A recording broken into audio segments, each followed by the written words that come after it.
नमस्कार, आप देख रहे हैं जी मध्य प्रदेश छत्तीसगढ़। आपके साथ मैं शुभ्रा सुमन। सुबह के 7 बज गए हैं और शुरुआत कर रहे हैं बुलेटिन की इस वक्त की 4 बड़ी खबरों के साथ। सबसे पहली बड़ी खबर आपकी टीवी स्क्रीन पर पहली तस्वीर के जरिए हम दिखा रहे हैं। सीहोर के शेरपुर में पीएम मोदी ने फसल बीमा योजना की औपचारिक शुरुआत कर दी और इस दौरान पीएम ने 3 किसानों को सॉइल हेल्थ कार्ड और 3 किसानों को फसल बीमा योजना का कार्ड दिया। और इसके साथ ही दूसरी बड़ी खबर आप देखिए टीवी स्क्रीन पर। सीहोर में किसान महासम्मेलन से लौट रहे किसानों से भरी बस शाजापुर में पलट गई। यह हादसा हुआ है। हादसे में 27 किसान घायल हो गए। सभी को इलाज के लिए सिविल हॉस्पिटल में भर्ती किया गया है, जबकि एक किसान को भोपाल रेफर किया गया है। साथ ही तीसरी बड़ी खबर आपको बता रहे हैं, सागर से है, जहां पर कलयुगी बेटे की काली करतूत सामने आई है। घरेलू विवाद के बाद उसने पेट्रोल डालकर अपनी मां को जिंदा जलाने की कोशिश की, लेकिन आग की चपेट में आने से उसके भतीजे की मौत हो गई। आरोपी फरार है। और साथ ही चौथी बड़ी खबर जिस पर निगाहें लगातार बनी हुई है, देशद्रोह के आरोप में गिरफ्तार कन्हैया कुमार जमानत के लिए सीधे सुप्रीम कोर्ट पहुंचा है। उसकी जमानत अर्जी पर आज सुनवाई होगी और साथ ही प्रोफेसर गिलानी की जमानत पर भी आज फैसला होना है। देश में इन दिनों घर घर शौचालय निर्माण की मुहिम चलाई जा रही है, लेकिन इस मुहिम को लेकर छत्तीसगढ़ के अफसरान कितने संजीदा हैं, इसकी बानगी दुर्ग जिले के पाटन तहसील के झारमोखली गांव में देखने को मिली है, जहां पर घर में शौचालय नहीं होना बीएससी सेकेंड ईयर में पढ़ने वाली एक छात्रा के लिए जानलेवा साबित हुआ है। मृतक छात्रा घर में शौचालय नहीं होने के चलते मजबूरन बाहर जा रही थी, जहां पर रास्ते में उसके शरीर पर एक आधा अधूरा कटा पेड़ गिर गया। पेड़ के नीचे दबकर छात्रा बुरी तरह जख्मी हो गई। उसे इलाज के लिए रायपुर के अंबेडकर अस्पताल ले जाया गया, जहां लाखों रुपए खर्च करने के बावजूद उसकी जान बचाई नहीं जा सकी। घर वालों का आरोप है कि उन्होंने 2 साल पहले ही ग्राम पंचायत में शौचालय बनवाने के लिए आवेदन दिया था, लेकिन अभी तक शौचालय का निर्माण नहीं हो सका। घर वालों का कहना है कि अगर शौचालय का निर्माण हो गया होता तो आज उनकी बेटी जिंदा होती। मृतक के घर वालों ने ग्राम पंचायत से लेकर स्थानीय प्रशासन को मौत के लिए जिम्मेदार बताया है। हाँ, शौचालय निर्माण के लिए दिया हुआ था मैं एप्लीकेशन। किसको? सरपंच को दिया था, पिछले सरपंच को। वो करीबन 2 साल पहले दिया था। वर्तमान में भी दिया? वर्तमान में दिया गया है। अभी तक प्रक्रिया नहीं चालू किया। आएगा तो सोचेंगे ऐसा करके बोले थे, लेकिन अभी तक की कोई जवाब ही नहीं मिला है मेरे को। शौचालय बन गया होता तो ऐसी दुर्घटना नहीं होती, है ना। तो इसीलिए हम कह रहे हैं कि अगर लापरवाही, अगर कोताही नहीं होती तो शायद जान बच जाती। और हैरान करने वाली बात यह भी है कि पंचायत की सरपंच खुद महिला हैं, लेकिन इस मसले पर सरपंच के बदले उनके पति बोलते हुए सामने आए। सरपंच के पति ने यह कबूल किया कि परिवार ने शौचालय के लिए आवेदन किया था, लेकिन बजट नहीं होने के चलते शौचालय का निर्माण नहीं हो सका। वहीं रानी तराई थाने की पुलिस ने पेड़ की आधी अधूरी कटाई करने वाले मजदूर और ठेकेदार के खिलाफ मामला दर्ज किया है। ये अभी नया स्वीकृति हुआ है, जिसमें फार्म वार्म भर के दे दिया था मैं। तो अभी बनाने वाले थे और सबका आईडी प्रूफ ले रहा था फार्म के साथ में, जिसमें इन लोग हॉस्पिटल में थे, इसलिए इन्हीं का आईडी प्रूफ बचा हुआ था। ये ग्राम झाड़मोखली है, थाना रानीतराई के अंतर्गत। वहाँ पर पेड़, अधूरा पेड़ जो कटा रखा हुआ था, उसके गिरने से एक छात्रा की मृत्यु हो गई थी, जिस पर से वहाँ पर थाना रानीतराई में अपराध दर्ज किया गया था, जिसमें धारा 337, 34 और अभी उसकी मृत्यु हो गई जो घायल हुई थी उसकी। उसके बाद उसमें 304 की धारा उसमें जोड़ी गई है। ये एक ठेकेदार, उसके 2 अन्य जो साथी श्रमिक थे, उनके विरुद्ध इसमें अपराध दर्ज किया गया। तो कई स्तर पर यहां पर लापरवाही सामने आई है और सत्ताधारी दल बीजेपी ने इस मामले में सख्ती बरतने की बात कही है। बीजेपी ने छात्रा की मौत को अफसोसनाक बताते हुए लापरवाही की जांच और दोषियों के खिलाफ कड़ी कार्रवाई की बात कही है।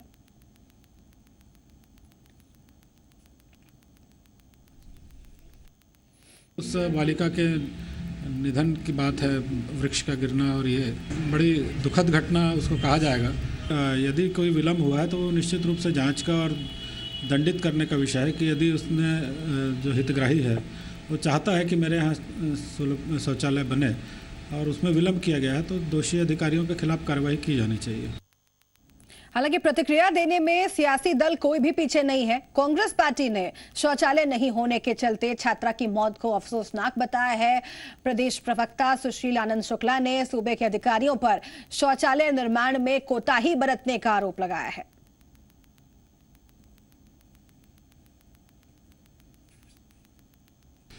यह छत्तीसगढ़ के लिए शर्मनाक स्थिति है।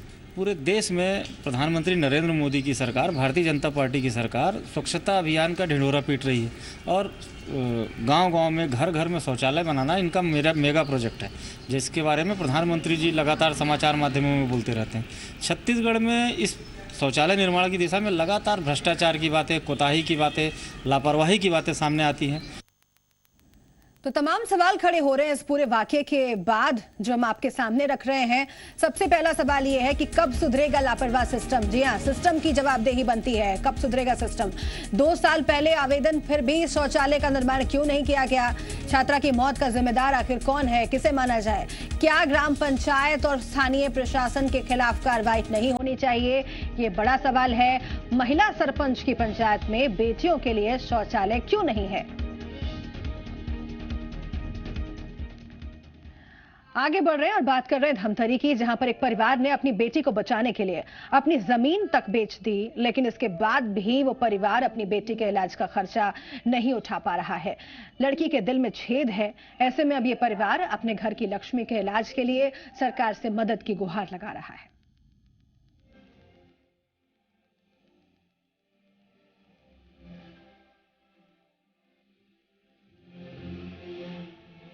आगे पढ़ के मैं टीचर बनना चाहती हूँ। 12वीं की पढ़ाई पूरी कर चुकी 19 साल की खेमिन अभी आगे और पढ़ना चाहती है।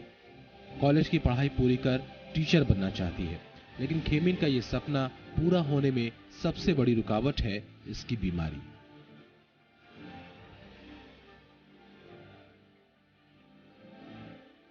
धमतरी के मगरलोड इलाके के सोंगा गांव की रहने वाली खेमिन पिछले कई सालों से बीमार है और इसकी बीमारी की वजह है इसके दिल में एक छोटा सा छेद, जिसके चलते खेमिन को हर रोज जिंदगी से जंग लड़नी पड़ती है। अभी नहीं पढ़ा तो तबीयत खराब होता, हाथ पैर में दर्द रहते हैं, चल फिर नहीं सकूं। 5 साल हो गए। 5 साल पहले खेमिन की तबीयत बिगड़ने पर जब उसे इलाज के लिए अस्पताल में भर्ती करवाया गया तो परिवार को पहली बार खेमिन के दिल में छेद होने का पता चला। खेमिन का परिवार गरीब है, बावजूद इसके अपनी लाडली को बचाने के लिए, इसके इलाज में होने वाला खर्च उठाने के लिए परिवार ने अपनी जमीन तक बेच दी। लेकिन इलाज का खर्चा इतना ज्यादा है कि इस परिवार की आर्थिक हैसियत से बाहर है। ऐसे में परिवार को अब अपनी लाडली की जिंदगी के लिए आस सिर्फ और सिर्फ सरकारी मदद की है। शासन के कोई यही नहीं मिले, जनप्रतिनिधि के पास गए रहना। हमारे यहाँ स्वास्थ्य मंत्री है, उसके बाद 5 बार चाहे अपने एरिया के 5 बार चल रहे, लेकिन कोई आश्वासन नहीं मिलेगा फिर। वैसे डॉक्टरों की माने तो दिल में छोटा सा छेद होने की वजह से खेमिन के ऑपरेशन में दिक्कतें आ रही हैं, लेकिन डॉक्टरों की सलाह यही है कि खेमिन को अपना इलाज जारी रखना चाहिए। शासन की ओर से जब तक इसका मेडिकल मैनेजमेंट किया जा सकता है, हाँ, वो संभावित इलाज उसको आकर लेना चाहिए। जिला अस्पताल में 2 हमारे MD डॉक्टर हैं, उनके पास से, हाँ, और वो केस रायपुर भी गया हुआ था ऑपरेशन, हाँ, लेकिन अभी उसे ऑपरेशन के लायक नहीं माना जा रहा है। तो उस केस को हर महीने फॉलोअप में आके जिला अस्पताल में अपना चेकअप कराना चाहिए और उपचार प्राप्त करना चाहिए, मेडिकल ट्रीटमेंट। वहीं खेमिन के बारे में सुनकर अब कुछ जनप्रतिनिधि भी आ गए हैं, जो भी संभव सहायता हो उसे देने का भरोसा दिया है। उसको CM संजीवनी कोष से जो भी सहायता मिलना चाहिए वो दी जानी चाहिए। यदि नहीं हो पाता है तो हम लोग जनपद से थोड़ा बहुत उसका चंदा करके या जैसे भी थोड़ा बहुत भी दवाई वगैरह के लिए सहयोग कर सकते हैं। खेमिन और इसका परिवार तो इसकी जिंदगी बचाने की जंग लड़ ही रहा है, लेकिन इनकी इस कोशिश में सरकारी मदद का हाथ भी जुड़ जाए तो इस घर की लक्ष्मी खेमिन ये जंग जीत सकती है और फिर उसके बाद खेमिन का आगे और पढ़ लिख कर टीचर बनने का सपना भी जरूर पूरा होगा। देवेंद्र मिश्रा, जी मीडिया, धमतरी। और अब बात जबलपुर की, जहां के बरेला इलाके में नसबंदी शिविर के दौरान एक आदिवासी महिला की मौत के मामले में पुलिस ने ऑपरेशन करने वाले डॉक्टर अंशुमान मिश्रा पर मामला दर्ज कर लिया है। इस मामले में जांच टीम ने यह पाया है कि ऑपरेशन के दौरान लापरवाही बरती गई थी, जिसके बाद आनन फानन में उसे जिला अस्पताल में भर्ती कराया गया, जहां उसने दम तोड़ दिया। फिलहाल बरेला पुलिस ने डॉक्टर पर धारा 304 के तहत मामला दर्ज कर लिया है। वहीं डॉक्टर की गिरफ्तारी के लिए पुलिस मेडिकल स्पेशलिस्ट की टेक्निकल रिपोर्ट का इंतजार कर रही है।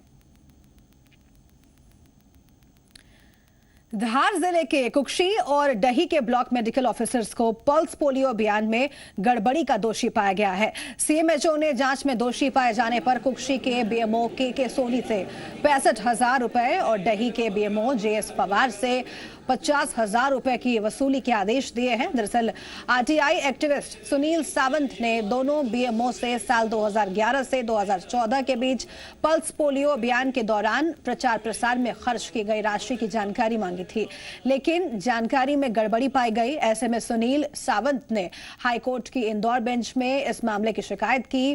कोर्ट ने सुनवाई के बाद सीएमएचओ को 3 हफ्ते में जांच के आदेश दिए। जांच में दोषी पाए जाने पर दोनों से अब राशि की वसूली के आदेश जारी किए गए हैं। हालांकि आरटीआई एक्टिविस्ट सुनील सावंत ने अभी भी सीएमएचओ पर दोषियों को बचाने का आरोप लगाया है।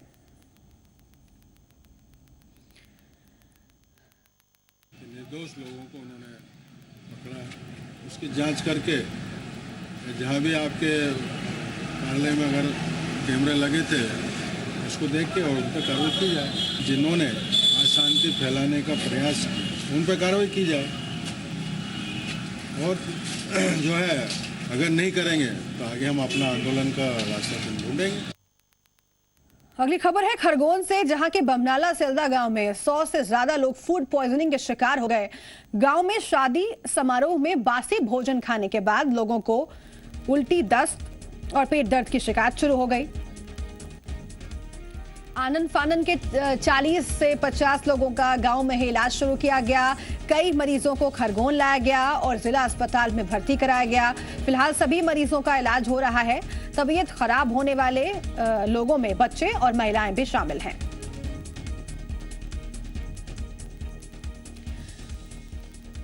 राकेश जायसवाल हमारे साथ जुड़ गए हैं, जी मीडिया संवाददाता।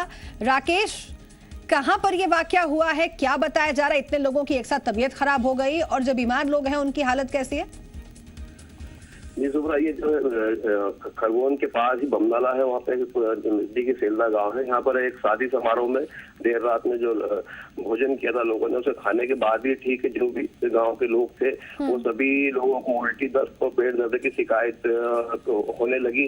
देखते ही देखते पूरे गाँव में ये एक प्रकोप की तरफ फैल गया, जिसे देखकर कुछ ग्रामीणों द्वारा स्वास्थ्य विभाग और अन्य लोगों को सूचना दी गई। तो तत्काल जो है स्वास्थ्य विभाग की टीम द्वारा गाँव पहुंची और सभी मरीजों का इलाज जारी किया, जिसमें 40 से 50 लोग जो है गांव में ही इनका इलाज किया गया। और जिन लोगों की तबीयत अधिक खराब थी उन्हें खरगोन जिला अस्पताल लाया गया और यहाँ पर इनका डॉक्टरों द्वारा इलाज किया जा रहा है। अभी सभी की स्थिति जो है एक नॉर्मल स्थिति में है और इलाज जारी है। चलिए, स्थिति स्थिर बनी हुई है, ये एक अच्छी बात है, लेकिन बड़े पैमाने पर लोगों की तबीयत फूड पॉइजनिंग से खराब हुई। शुक्रिया आपका इस जानकारी के लिए। एमपी में लोकायुक्त पुलिस ने एक और सरकारी अधिकारी को घूस लेते हुए रंगे हाथ पकड़ा है। तो इस बार लोकायुक्त पुलिस के हत्थे कौन चढ़ा है, उस अधिकारी ने किससे मांगी थी घूस, चलिए आपको इस रिपोर्ट में दिखाते हैं।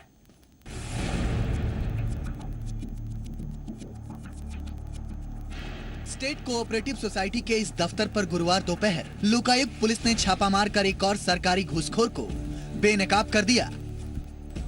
इस बार लोकायुक्त पुलिस के शिकंजे में आए जिला विपणन अधिकारी पीयूष सिंह बघेल। दरअसल विपणन अधिकारी के खिलाफ महाराष्ट्र के गोंदिया जिले के कारोबारी मुकेश ने लोकायुक्त पुलिस में शिकायत की थी। मुकेश ने 14 गोदामों की धान खरीदी का ठेका लिया था। ये ठेका 2,32,000 टन धान का था, लेकिन कई गोदामों में धान कम पाया गया। नियम के मुताबिक जिसकी रकम मुकेश को वापस की जानी थी, लेकिन उसी को वापस करने के लिए विपणन अधिकारी ने मुकेश से 12 लाख रुपए रिश्वत की डिमांड कर दी। मार्केटिंग फेडरेशन का 2,32,000 कुंटल टेंडर के अंतर्गत हमारे को धान क्रय हुआ था। हमने धान खरीदी किए थे जिसका गोदामों में कुछ धान शार्टेज की रकम की वापसी के लिए पीयूष बघेल डीएमओ साहब द्वारा 5 रुपये प्रति कुंटल के हिसाब से रिश्वत की मांग की गई थी। वह रकम वापसी के लिए हमें 2-2.5 महीने से काफ़ी दिनों से घुमाया जा रहा था। करीब 12-12.5 लाख रुपए की रिश्वत की मांग थी। मुकेश ने अपनी रकम वापसी के लिए जिला दफ्तर से लेकर राजधानी भोपाल तक कई चक्कर लगाए, लेकिन जब कामयाबी नहीं मिली तो लोकायुक्त पुलिस में शिकायत कर दी, जिसके बाद लोकायुक्त पुलिस ने ट्रैप लगाकर घूसखोर अधिकारी को बेनकाब कर दिया। अब इनके पैसे निकल नहीं रहे थे तो इन लोगों ने बात काफी जोर डाला, तो उन्होंने कहा नहीं 3 लाख अपने 5 लाख और ले आओ। तो इनने फिर अपने यहाँ कंप्लेंट की तो फिर हमने आज ट्रैप की कार्रवाई की। तो पीयूष सिंह जो जिला विपणन अधिकारी हैं, इन्होंने कहा कि पैसे राय साहब को दे दो, तो राय साहब ने पैसे ले लिए। राय साहब भी 3 लाख रुपए, तो आज वो 3 लाख रुपए लेते हुए ने उनको रंगे हाथों पकड़ा। लोकायुक्त पुलिस की कार्रवाई के बाद एक और सरकारी भ्रष्ट अधिकारी तो बेनकाब हो गया, लेकिन सवाल ये है कि आखिर करप्शन का ये खेल रुकेगा कब? आखिर करप्शन पर पूरी तरह से लगाम कैसे लगेगी? ब्यूरो रिपोर्ट, जी मीडिया। बात एक ऐसी शादी की जिसमें शामिल होने के बाद कुछ लोग अस्पताल पहुंच गए तो दुल्हन को कलेक्टर दफ्तर में जाकर धरने पर बैठना पड़ा। आखिर ऐसा क्या हुआ उस शादी में? आखिर दुल्हन धरने पर क्यों बैठी? आपको हम बताते हैं इस रिपोर्ट के जरिए।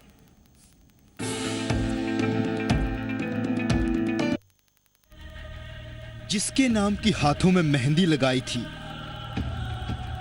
जिसके साथ जीने के लिए आंखों में हसीन सपने सजाए थे, आज वही आंखें उसे सलाखों के पीछे देखना चाहती हैं। प्रशासन मुर्दाबाद। आज जिस दुल्हन की डोली उठनी थी, उस दुल्हन को धरने पर बैठने के लिए मजबूर होना पड़ा है।